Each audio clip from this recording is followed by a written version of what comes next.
Hello bachcho, let's see this question. Calcium lactate is used in the food and beverage industry. It has also been used medicinally for treatment of various allergies, for treatment of muscular leg cramps, and as an antidote for variety of poison including lead, arsenic, and carbon tetrachloride. A 0.8274 gram of anhydrous calcium lactate is found by analysis to contain 0.2732 gram of carbon, 0.0382 gram of hydrogen, 0.1520 gram of calcium, and 0.3640 gram of oxygen. Each mole of calcium lactate is found to contain 1 mole of calcium ion, and calcium lactate can be crystallized from water as a pentahydrate salt. The simplest formula of calcium lactate is option is CaO6C6H10, option B CaO3C3H5, option C CaO2C3H3 and option D CaO2C3H5. अब इस question को समझने के लिए हमें कुछ की concepts के ऊपर यहाँ पे ध्यान देना होगा। हमें क्या गिवन है कि हमारा 0.8274 ग्राम ऑफ सैंपल जो है एनहाइड्रस कैल्शियम लैक्टेट का जो सैंपल है it contain 0.2732 gram of carbon. तो हम क्या करेंगे, यहाँ पे हम निकाल के लाएंगे कि 100 ग्राम अगर हमारा सैंपल होता तो उसके अंदर कार्बन कितना होता, 0.2732 डिवाइडेड बाय 0.8274 इंटू 100 करेंगे तो यहाँ से हमारा कार्बन का वेट आ जाएगा 33.02 ग्राम, यानी 100 gram of anhydrous calcium lactate will have 33.02 gram of carbon. ठीक है, सिमिलरली हम क्या करेंगे, हाइड्रोजन के लिए अगर निकाल के लाते हैं तो हमें पता है 8.8274 ग्राम सैंपल के अंदर कितना हाइड्रोजन है हमारे पास, 0.0382 ग्राम ऑफ हाइड्रोजन है। तो 100 ग्राम के अंदर कितना होगा, 0.03, यहाँ पे हमारे पास क्या देखने को मिलेगा,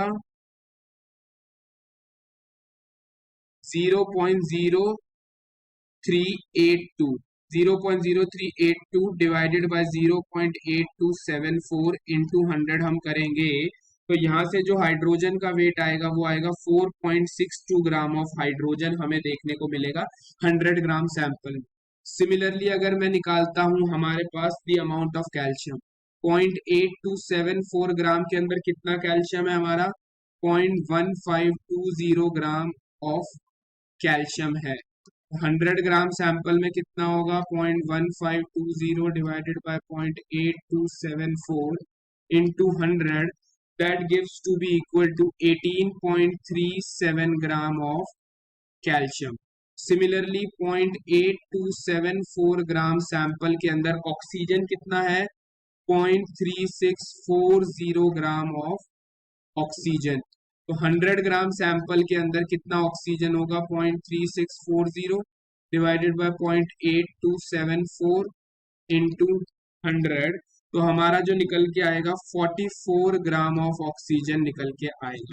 ठीक है, तो हमने 100 ग्राम सैंपल में हमारे कार्बन, हाइड्रोजन, कैल्शियम और ऑक्सीजन का अमाउंट यहाँ पे हमारा निकाल लिया है।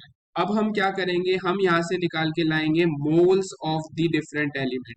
तो मोल्स ऑफ कार्बन क्या हो जाएगा, कार्बन का वेट है 33.02 डिवाइडेड बाय उसका एटॉमिक वेट होता है 12, तो यहाँ से कार्बन के मोल्स आ गए 2.75।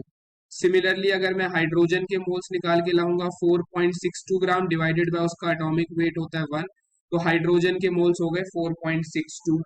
सिमिलरली अगर मैं कैल्शियम के बारे में बात करता हूँ तो 18.37 डिवाइडेड बाय कैल्शियम का एटॉमिक वेट होता है 40, तो कैल्शियम के मोल्स कितने आ गए हमारे पास, यहाँ से कैल्शियम के जो मोल्स हमारे पास निकल के आएंगे वो आएंगे 0.46 के इक्वल। सिमिलरली अगर मैं ऑक्सीजन के मोल्स निकाल के लाऊंगा तो ऑक्सीजन के मोल्स कितने हो जाएंगे, number of moles of oxygen will be 44 gram divided by उसका एटॉमिक वेट 16 होता है, दैट इज 2.75 मोल्स।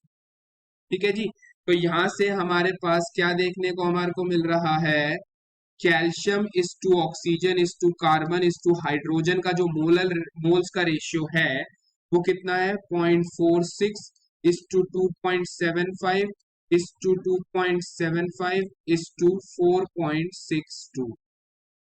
ठीक है जी, अगर मैं इसको सिंप्लीफाई करने के लिए क्या करता हूँ, 0.46 से डिवाइड कर देता हूँ चारों टर्म्स को, तो हमारा जो रेशियो निकल के आएगा वो क्या निकल के आ जाएगा, 1:6:6:10 देखने को मिलेगा।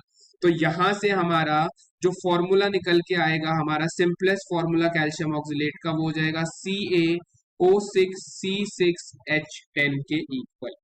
यानी हमारा और इसमें हमने क्या देखने को मिल रहा है, इससे हमें पता चल रहा है कि इट कंटेन्स 1 मोल ऑफ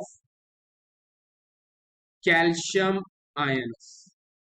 ठीक है जी, तो हमारा करेक्ट आंसर क्या हो जाएगा, option A will be the correct answer. I hope you understood it well. All the best, thank you.